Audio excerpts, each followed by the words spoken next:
السلام عليكم أصحابك في جنالكم مصفيفو كسول هذا جنالكم مصفيفو هدي أو قصة جنالكم واحد شاف لك عشان ناس سبسكرايب صارتو فيديونا ألاقناه ما تمقال كنا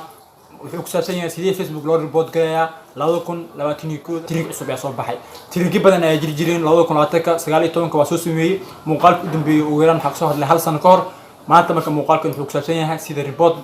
فيسبوك لو قد بيا لودكن لاتنيكو ده تريقي وأسبدي ريبوتنا بدل دونا هذه أجنال قصة سبسكرايب صار فيديو نلاقي دت كهرتور سب فيديو هوانا أيو بقول كيو إنتان أي سبسكرايب صارت بقول كيو إنتان وإسكا بحر مركا ناس سبسكرايب صارتين كنت لا إن شاء الله. والسلام عليكم ورحمة الله تعالى وبركاته. شكينا يا أبو قدونا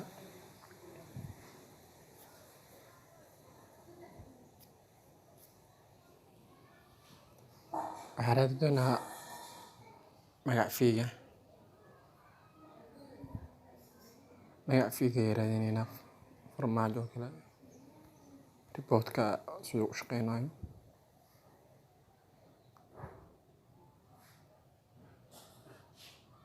hadda dadkii oo dhan micnaha waa bixeen badaa ku barteen farmaajo faanis loo qoran karaa farmaajo caadi ah kana farmaajo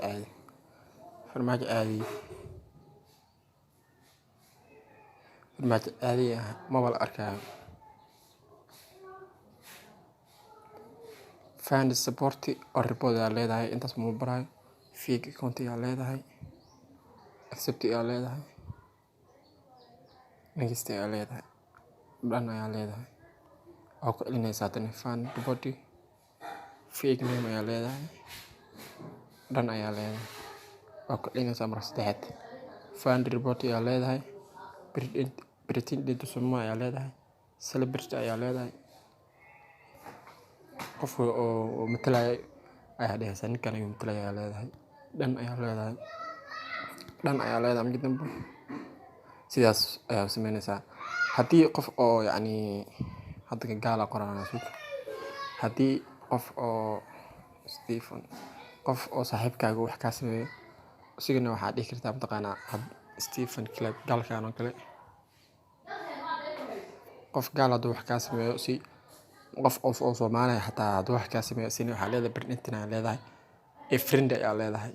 Facebook si u eg ayaa sameynaysaa markaa sameysid uu matalayo ayaa leedahay hadda aniga inkan uu matalayo ayaa leedahay qofka markuu uu magaciisu magac kale aad ka sameyso waa trick cusub hadda magac kale aad ka sameyso Facebook waxay maleynayaan in uu qofkaas matalayo marka aad waxaa leedahay friend ayaa leedahay Facebookkaas aad la sameynaysid adile hadana u dirsinaysid pretendingan marka dhan ayaa leedahay intaas waa reportka waan ogtihiin in reportkii dad badan ay ku baxaan marka waa baasintii daawashada daawatay muuqaalka. Wassalaamu calaykum warahmatullahi ta'ala wabarakaatuh.